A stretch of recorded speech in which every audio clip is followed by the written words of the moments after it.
जरूर, vitamin D की खोज और उसके इतिहास के बारे में जानकारी यहाँ दी गई है। विटामिन डी की खोज और इतिहास।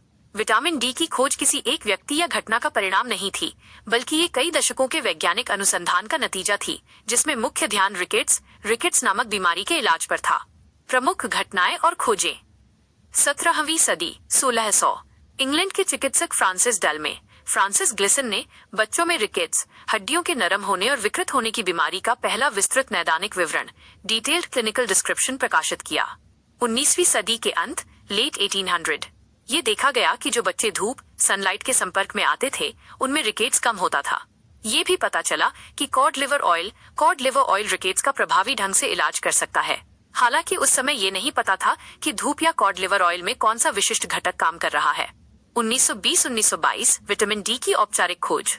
एल्मर मैककॉलम, एक अमेरिकी बायोकेमिस्ट जिन्होंने 1913 में विटामिन ए की खोज की थी, उन्होंने 1922 में पाया कि कॉड लिवर ऑयल का वो पदार्थ जो वसा में घुलनशील था और रिकेट्स को ठीक करता था, वो विटामिन ए से अलग था। उन्होंने इसे विटामिन डी नाम दिया क्योंकि ये चौथा खोजा गया विटामिन था, विटामिन ए, बी और सी के बाद। सर एडवर्ड मेलनबी, एक ब्रिटिश वैज्ञानिक जिन्हें अक्सर विटामिन डी का पहला खोजकर्ता माना जाता है, उन्होंने 1919-1920 में अपने प्रयोगों में कुत्तों को विशेष आहार खिलाकर कृत्रिम रूप से रिकेट्स पैदा किया और फिर दिखाया कि कॉड लिवर ऑयल उन्हें ठीक कर सकता है। उन्होंने निष्कर्ष निकाला कि कॉड लिवर ऑयल में कोई वसा घुलनशील फैट सॉल्युबल कारक है जो रिकेट्स को रोकता है। 1924 पराबैंगनी प्रकाश, अल्ट्रावायलेट लाइट का महत्व।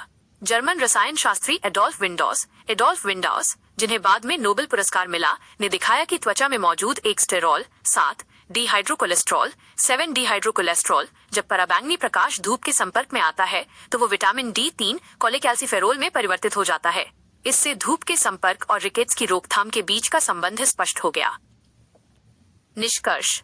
विटामिन डी की खोज का श्रेय मुख्य रूप से एल्मर मैककॉलम, विटामिन डी नामकरण और अलग पदार्थ के रूप में पहचान, और sir Edward Mellanby, cod liver oil में रिकेट्स निवारक कारक की पहचान को जाता है। ये खोज रिकेट्स जैसी पुरानी बीमारी को समझने और उससे लड़ने में एक महत्वपूर्ण मोड़ साबित हुई।